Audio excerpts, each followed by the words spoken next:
What's up, guys? Hoodlum 2002 here with another Diecast review video. For today, we are going to be taking a look at Dale Earnhardt Jr.'s 2014 National Guard Chevrolet SS. So let's go ahead and get down to sponsors.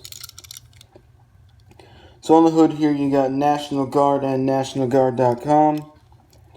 On the front, you've got Chevy, and then you've got Chevrolet SS. You got the 88 logo right there, the Hendrick Motorsports logo on the right side.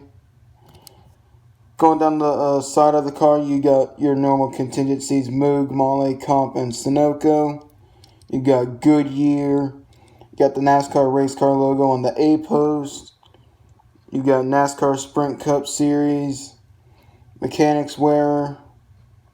That's Holly EFI or something like that. You got Freescale, Edelbrock, Jegs, 3M, and Duralast brakes.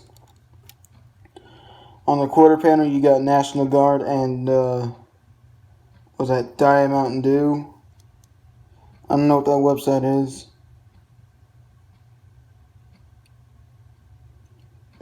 I don't know what that website is, but on the C post, you got Valvoline. On the B post, you got Hendrick Motorsports, Exalta, Bosch. I believe that's Freightliner underneath Bosch. Mac Tools and Siemens. Let me zoom out here as this is getting really bright. There we go. Let me zoom in. Okay. And then you got Dale Earnhardt Jr.'s name right there on the name rail. And then you got the North Carolina flag right there next to his name. On the back, you got NationalGuard.com, Chevy SS. You got Valvoline on the left and the 88 logo right there on the right. This is really bright. On the deck lid, you've got National Guard. And on the deck lid, you also have National Guard. You've got the same stuff down the other side as usual. You got Earnhardt Jr. right there on the name banner with the two Chevy logos on both sides. So that's it for sponsors. Junior won this Martinsville race in 2014 in this paint scheme. Obviously, this isn't a race-winning diecast because they didn't make it in 164. Wish they would have, but this was probably one of my favorite paint schemes that I can remember watching Dale Jr. run, because I can't really vividly remember watching him run the Bud cars in like the early 2000s. I started watching roughly around maybe 2012, 2013. I do like his 2013 National Guard car because I really feel like it fits the theme of National Guard, because his National Guard car from 2013 was red, white, and blue. And I think for like the 600 in 2013, he ran like a matte black car with like digital camo going down the sides. But I really do like this paint scheme. I really do like, it's still got red, white, and blue, but I really like the gold. Like the gold numbers. I like these gold outline stripes, like the gold outline on all the red. I really like the way the number looks, gold with a red outline with like a black little shadow, and there's even gold wrapping around the blue. And I like how like it starts at like the headlights and it comes back and it ends like all the way back here.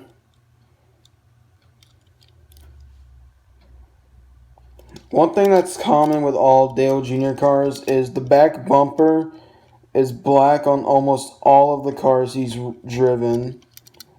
I think like one car I can name that doesn't have the black bumper would be the Exalta car he ran at Homestead in 2017.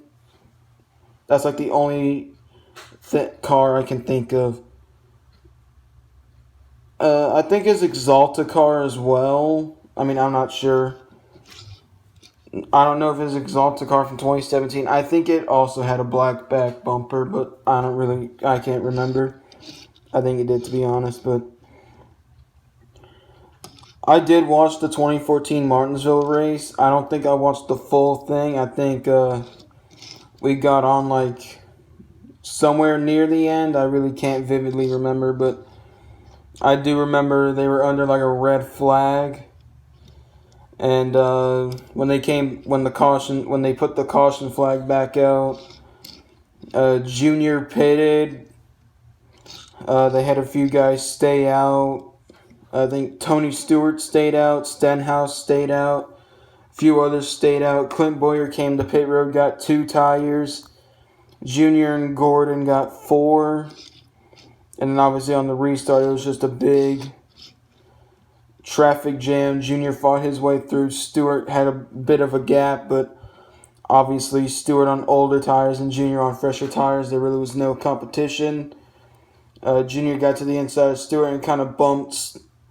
Junior got to the inside of Stewart and kind of bumped him up the track a little bit, and then rest is history. Junior goes on to win Martinsville, gets his first win at Martinsville, and his first ever grandfather clock. One of the best moments of 2014. 2014 in wins was his second season. If you compare it to wins, first would be 2004 with 6. And then second would be 2014 with 4. And I think 2015 with 3. And I think he got 3 wins in some other years. I'm not quite sure.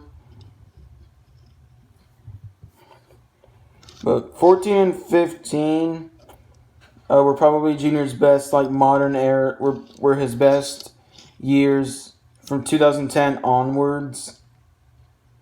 Because I don't think he won a race, and he didn't win a race 2010. He didn't win a race in 2011. He finally won a race in 2012, the Michigan race that he won in 2008. So from 2008 to 2012, that's a long winless streak. And then 2013 was winless, but I think his 2013 season was decent. I really don't know. And then 2014 started it off with a bang, winning the Daytona 500, sweeps both Pocono races, and then wins Martinsville for the first time ever. Goes on in 2015 to win 3 more races. Talladega, Daytona, and Phoenix, with Phoenix being his last win. But this is one of my favorite paint schemes. I really love this paint scheme. What's weird is the fact in 2014, Dale Jr. won in this paint scheme 3 times. Daytona 500, the first Pocono race, and then the Martinsville race. The second Pocono race, he won in the Michael Baker car, which technically is this same exact design, just with different colors.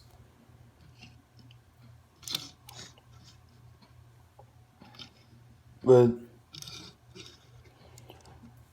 I think I watched 3 of the 4 races that Junior won in 14. I watched the 500. I watched the first Pocono race, and then I watched Martinsville. I didn't watch the second Pocono race. But yeah. Hendrick Motorsports had a streak going at the playoff Martinsville race. And for some odd reason, for me, it started with 2014. I don't know who won the fall Martinsville race in 2013. I think it was, I really don't know who it was, but, I mean, you have 2014, you got Junior winning the fall Martinsville race, and then 2015, you have Gordon winning this exact same race, and Gordon, obviously being in the playoffs, he gets moved on to the next round to compete for a championship. And then 2015... And after 2015, it was 2016 with Johnson. And again, with Johnson being in the playoffs, it advanced him to the Final Four. Johnson goes on to win his 7th championship. Hendrick would have kept that going in 2017 if Elliott would have won, but Hamlin had to. Yeah. So, fortunately, that streak ended and it hasn't returned since. I can't remember who won this race last year in 2018. Oh, wait, no, I'm an idiot. Logano won this race last year. I don't know why I said I forgot. How can I forget that race? Logano and Truex bumping and banging towards the line, and then Truex kind of complaining. But I really feel like if Truex wouldn't have just turned down on Logano, like if Truex would have just hit the gas coming on the outside of the corner, Truex would have had a bit more momentum on Logano and maybe could have edged Logano out. But, you know, Logano hits him, so I guess Truex had to hit him back. But, I mean, it's the heat of the moment. You really don't think about that. And then Truex's post-race interview at the end of that race was just funny, saying that Logano won the battle, but he wasn't going to win the war. And it's funny because Logano won the championship by passing Truex on the outside line at Homestead, blowing Truex's doors off. But I really wanted Truex to win just because of his team was shutting down and all that, but wasn't meant to be. And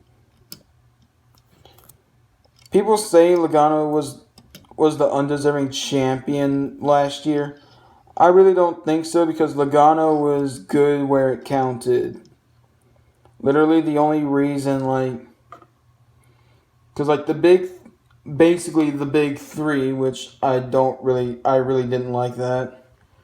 Truex, they were on they went a few months without a win. I don't exactly know how long their winless streaks were, but it's the fact that they were good early in the season, and then I think during the summer months they kind of backed off a little bit.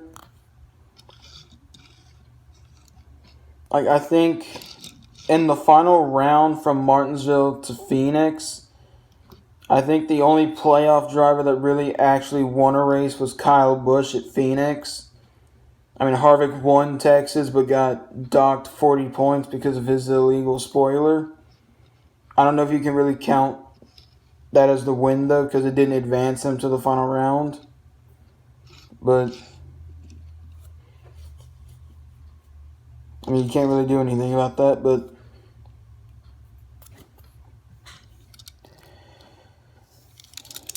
really hope a Hendrick car can maybe win tomorrow. Qualifying finished up. Hamlin got the pole. Elliott got second, but because Elliott had an oil line issue in practice earlier today, he has to go to backup, so he has to start at the rear. Hamlin's definitely the championship favorite.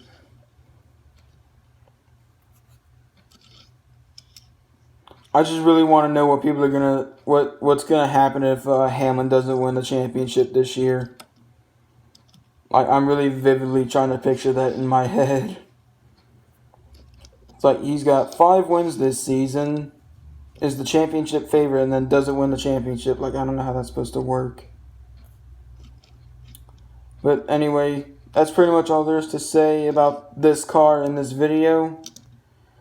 Hope you guys enjoyed. I don't know what I'm going to review for the Texas race next week, but I'll figure something out. But hope you guys enjoy the Martinsville race tomorrow. Might be chaotic, might not be. The truck race today was chaotic, and also Fox did a big oopsie. With 2 to go on a caution came out in the truck race, and they had to do an overtime restart. Before they even got to the restart zone, Fox decided to Fox again did an oopsie, and we didn't get to see the finish of the race live. All you got to hear was the audio. Todd Gilliland won and all that fancy stuff. So, anyways, hope you guys enjoy the rest of your day. Enjoy the Cup race tomorrow. The season's almost over. After tomorrow, 3 more races. So, hope you guys enjoy the race tomorrow, and I will see you guys next week.